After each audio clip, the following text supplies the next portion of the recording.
Hey guys, it's Amber Kumar and I'm back again. It's been some time since I made my last video. Apologize for the delay. I just wanted to get back to providing some videos and some information about sports analytics, sports betting.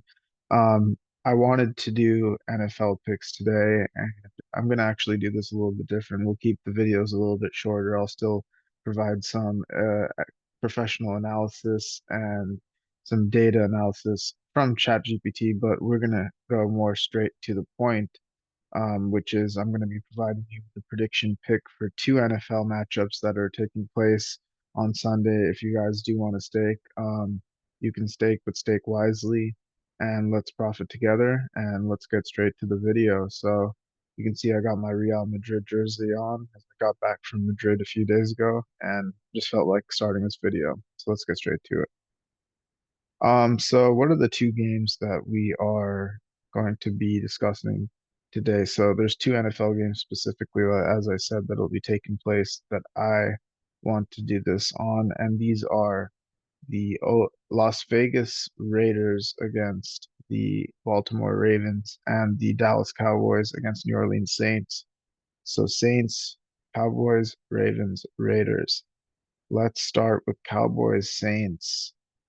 So coming into this matchup, the Cowboys and the New Orleans Saints are both 1-0. They both won their first home opener, not home opener, but opener of the NFL season. Um, the Cowboys, this is their first home game of the season, so they have that home advantage. Let's take a look at how they did in week one. They beat the Browns by a score of 33-17. It was a really good offensive performance um, by the Dallas Cowboys. Dak Prescott, one touchdown, 179 yards. Ezekiel Elliott, one touchdown, 40 yards, 10 carries. CeeDee Lamb, 61 receiving yards, more than David Njoku with 44 yards. And Jeremy Ford had one touchdown for the Browns. Deshaun Watson, one touchdown, but two interceptions. Dak Prescott had no interceptions. So that was clear, dominant performance by the Dallas Cowboys. Um, so now we move on to today's game. This upcoming game, which is the Saints versus Cowboys. If we take a look at how the Saints did, the Saints had a very strong offensive performance, scoring 47 points against the Carolina Panthers, 10 points. So 10 points against 47. That's a clear dominant performance by the Saints.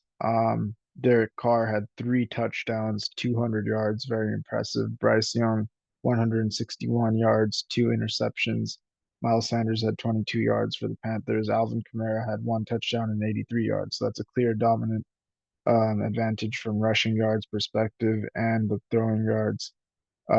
The Panthers had no touchdowns by their QB, and they threw two interceptions, whereas Derek Carr had no interceptions. Rashid Shaheed had one touchdown as well, 73 yards on the receiving side. So if we take a look at this offensive performance, the Saints clearly dominated the Carolina Panthers, but we need to take into account that the Dallas Cowboys have a strong defense compared to the Panthers, so it will not be the same. I feel like Derek Carr will have a harder time. So will Alvin Kamara, and so will their receiving side. So we cannot just straight away say that because of this offensive dominant performance in week one, that week two will be the same. I believe it'll be different. And already I'm leaning towards the Cowboys on that side just because I don't think the Saints are ready for a strong defense and a strong offense like the Cowboys. The Cowboys are coming off of giving Dak Prescott over $200 million contract, an NFL record-breaking QB contract, which will definitely boost the confidence in the Cowboys and in their QB itself. Um, so this is a home game for the Dallas Cowboys. It's an NFC showdown on Sunday at the AT&T Stadium. And let's take a look at some more deeper things. The New Orleans Saints missed the playoffs last season, but they scored 47 points, so things can be different this season. Um, the offense for this left definitely led the way in week one, but that performance cannot be expected to be replicated on the road because Dallas will definitely be a challenge, as I said, on the defensive end, and New Orleans will have to lean on their run game. So I believe they're not going to be passing as much. They're going to be running the ball more. If they can control the clock and keep Dallas off the field, that might, help them avoid getting into a close battle over there. But Derek Carr did look strong. And it doesn't hurt to have Alvin Kamara with both aspects of their offense. But the defense is definitely going to have a much more challenging time because the Cowboys are nothing like the Panthers when it comes to offense.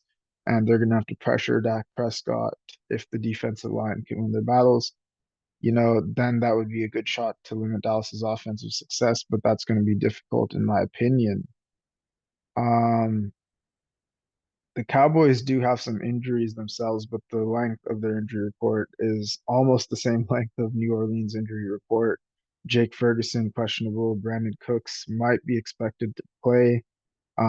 He didn't play at practice. DeMarcus Lawrence should be good to go on the defensive line as one of four players, listed on precautionary rest. So the offense did show, balance in the opener. They had a running back that was doing good with a few different dimensions over there. CD Lamb looked strong, but he didn't find the end zone. That will definitely have room for improvement. But, Dak did avoid turning the ball over as well, and that will definitely help their case to control the game if he can do that again in week two. And I would say the defense was elite against Cleveland. They'll be definitely looking for the secondary to provide coverage sacks again. And they'll be dangerous, at entry level on that side of the ball, as long as they ensure the Saints feel the same way. So if we're going towards this, just based off of the sole analysis before we go to ChatGPT, I would say, New Orleans did impress in week one, but it'll be a shock for week two against the Dallas team, that can do everything on both sides of the ball, offense, defense, they can do a lot of stuff. So in going on to the road to Cleveland, Dallas definitely showed their ability to dominate. Um, and it's definitely going to make it challenging for the Saints to slow down their offense. So on the defensive end, Dallas is going to be winning. They're going to build to win on this line and put Derek Carr under pressure, which will definitely allow their secondaries to make plays as well. They're definitely primed to win the turnover battle as well, and I expect that by doing that, getting the ball back, getting the extra possessions, I think that they'll get the win in this case. So I would take Cowboys money line, Cowboys -6, just based on that. And I will do the same technical analysis for the Raiders and Ravens game after. But first, let's go to ChatGPT and take a look at um, what they say for this matchup. So I'm going to go over here and share my screen with you guys really quick.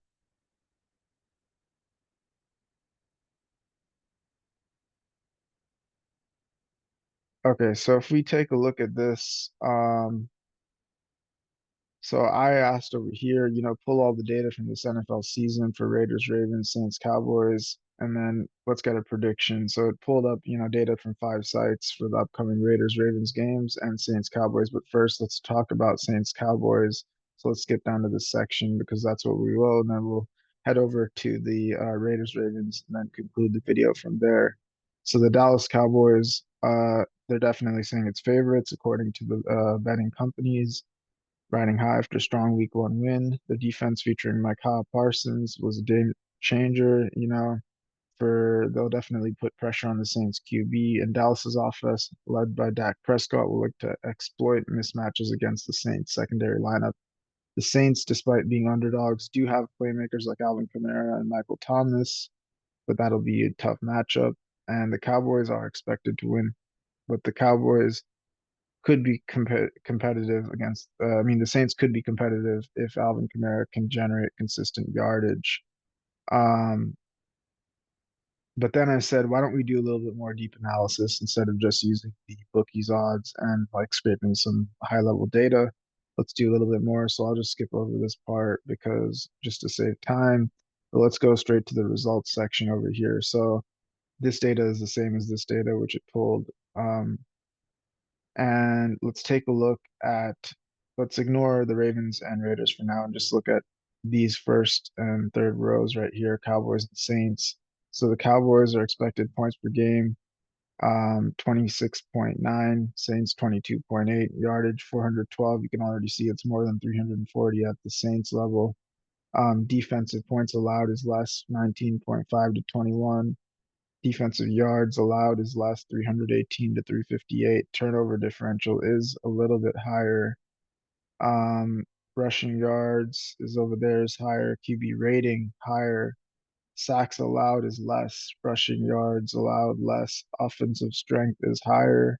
And that too by a 12-point margin. So that's where I think is going to be crucial in this game when we look at the overall result when we're doing our sports analysis of this game. We definitely got to look at offensive and defensive strength. And then finally, the most important is overall power ranking. With defensive strength, it does say that the Saints do have a little bit of a stronger defense. But this is what I was saying earlier is that compared to the Panthers, the 51.35 defensive strength of the Cowboys is something that the Saints were not going up against in week one. So that's why we wouldn't expect the same result to happen in week two. And overall power ranking, this is where the clear differential is 26.35 against -4. Um, this is definitely showing that we're going to lean towards the Cowboys. So yeah, that's the pick for this prediction. We are going to be taking the Cowboys as they're ranked higher with an overall power ranking, strong defensive offensive combination, ability to pressure opposing quarterbacks, and combined with their efficient offense led by Dak Prescott, makes them likely to win against the Saints. So that's our prediction for the first game, Dallas Cowboys and Dallas Cowboys -6. So now let's go straight to the Ravens versus Raiders game. I'm going to stop sharing my screen 1 second, and then we will shortly discuss the second matchup. Sorry, give me 1 second, guys.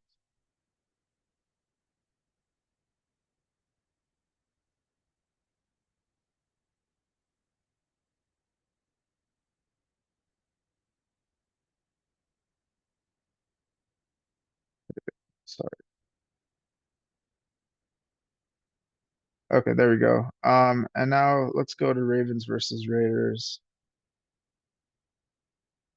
So if we look at the Raiders' offense in game one, they were not coming out strong, as we can already tell with that loss against the Chargers, 10 to 22. Let's take a look at a little bit of statistics. Justin Herbert had a touchdown for the Chargers. Gardner Minshew did have one touchdown on passing. Zamir White only had 44 yards. J.K. Dobson had 135 yards, 10 carries, and one touchdown. Receiving yards, Jacoby Myers, 61, pretty good, better than Ladd McConkey, but no touchdown. Ladd McConkey had one touchdown. And the Raiders did just come out weak defensively as they allowed 22 points by the Chargers. I could definitely tell that they were struggling in this game, and there was a lack of chemistry. Um, So already we can lean towards the Ravens, but let's take a look at how the Ravens did in week one. The Ravens came out decently strong against the Chiefs, scored 20 points, lost to the Chiefs though 20 to 27. Patrick Mahomes had one touchdown, 291 yards. Lamar Jackson, 273 yards, one touchdown. And Lamar Jackson on rushing yards had 122 rushing yards. Isaiah Pacheco only had 45, but did score a touchdown. Um, Rashid Rice had 103 yards. Isaiah Likely 111 yards. But overall, the Chiefs came out on top just by that extra touchdown at the end. So um, this was a really close battle. Both teams scoring touchdowns, field goals, and it just came down ultimately to the third quarter where the Ravens did not score as the Chiefs defense was able to hold them down. But I would say that this was a really strong game by the Ravens and actually a good performance despite the loss. So let's get more into some a little bit more technical analysis. Um, so for Sunday's game, this will be taking place at the M&T Bank Stadium in Baltimore. It's 1 p.m. ET game, and the Raiders are coming into this game definitely with a chip on their shoulder. You know, they lost 10 to 22 against the Chargers. The Raiders just failed to get an advantage on the ground and passing. You know, they handed the ball to Zamir White. He ran the ball, you know, but he didn't get those yardage. You know, in the past 5 games, the Raiders, you know, have just been up and down, and they've performed the same way, but they haven't been getting it done. So this is definitely a lot worse than last season, even when they came out on top 63 to 21. That was a huge win last season, but definitely we got to look to this season. So both of these teams are coming off of a loss, but I would say that the Ravens also played a much better offense and defense. They're coming against the Super Bowl champions and the Kansas City Chiefs at a 20 to 27 defeat. And if we look at Gardner Minshew as QB against Lamar Jackson as QB, let's just do some QB analysis. Gardner Minshew definitely played decently well. You know, he completed 25 out of his 33 attempts with 257 passing yards, 1 touchdown pass, 1 interception. But that 1 interception can be costly, especially when you're going against a team like the Ravens who will exploit you on both ends of the field if you make mistakes. But he did still have a high 95.1 rating if you look at his QB rating, despite being under some pressure. You know, still he has shown a few vulnerabilities, you know, that can be exploited against the Ravens. Very aggressive defense, as I was just saying. And they did take 4 sacks and he lost 32 yards. So Lamar Jackson, on the other hand, Ravens QB, you know, he had a really good season debut. I would say is better than Gardner Minshew. He had 26 passes completed out of 41 attempts, 273 passing yards thrown. And Jackson's, you know, speed was just crazy, you know, with that ability to throw the ball. He can throw it and the players will catch it. So he didn't throw any interceptions in this game as well, compared to the Raiders, who did throw 1 interception. And, you know, he does have a history of doing up and downs, but, you know, his presence in this game, I think, will control the tempo of game two. And if we look at the Las Vegas Raiders betting trends, the Raiders have shown resilience against the spread, going 4-1 ATS in their last 5 games, which is pretty good. The Baltimore Ravens are also impressive, though, in their ATS performance, especially at home against the Raiders, where they're 7-1 against the spread. So if you're going to take the spread here, I'm already leaning towards the Ravens. I believe it's -7. Um, in their last 8 matchups, they went 7-1, like I said. So that's pretty good for the Ravens. So taking into account this available data and also looking at the general betting public's behavior, I would suggest placing a bet on the Ravens to cover the spread. And given that the Raiders have recently, you know, not have good results on the road, coming off a loss to not that good of a team in the Chargers, the circumstances are definitely right for the Ravens to dominate here. This is a strong money line favorite the bookies have put on the Ravens at -425, which should show you that you are going to get not too much money back betting on the Ravens money line, but it's more important to look at the spread here. But that also shows you that the Ravens are definitely favorites. So I would predict the Ravens to win this game by more than 10 points, just looking after the technical analysis. So now let's conclude this video with one last part, which is looking at the chat GPT as I did. For the previous matchup, and then we will finish up here shortly. Let me share my screen again. Okay, guys, so use the same query over here. Basically for the upcoming Raiders Ravens game. It gathered key insights. So it says that the Baltimore favorites are Baltimore Ravens, sorry, are heavy favorites with the money line -425, meaning they are expected to win. The Ravens running game, you know, led by Lamar Jackson, Derrick Henry, was dominant in week one, even though they lost with over 160 rushing yards, and expected to be a continued dominance against the Raiders defense, who struggled to stop that run in the last week, allowing multiple big plays.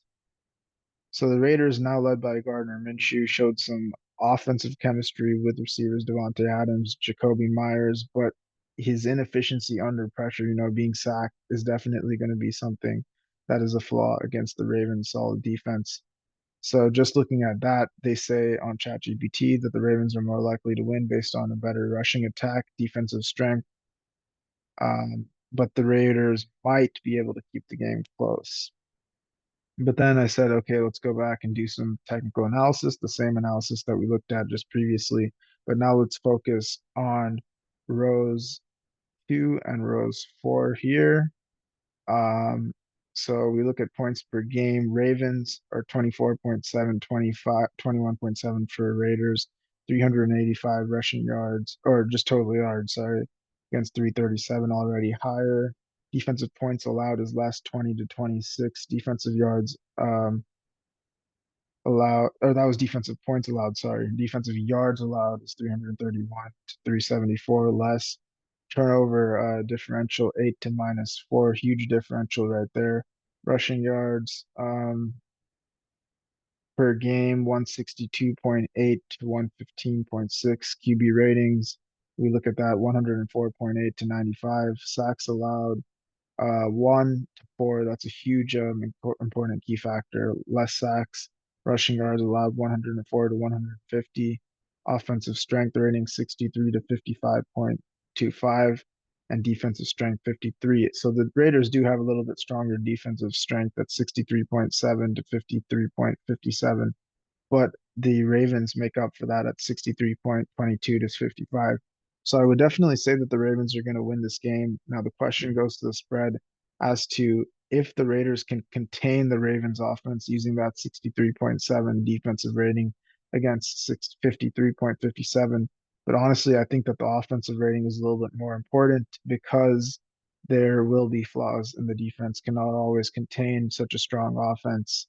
And if we look at the overall power rank, 16.7 as compared to -21. -21 is a really bad overall power ranking for the Raiders, and 16.7 is a strong ranking for the Ravens. So definitely I'm going to go with the Ravens on this game, and I'll take them at the spread as well. I would predict this matchup to end at 28 to 17 in favor of the Baltimore Ravens. So just to sum up my two picks for this video, we're taking Dallas Cowboys money line and spread, and we're taking Baltimore Ravens money line and spread. Let's profit, guys, and make some money. Hope you enjoyed the video. Tune in for more content.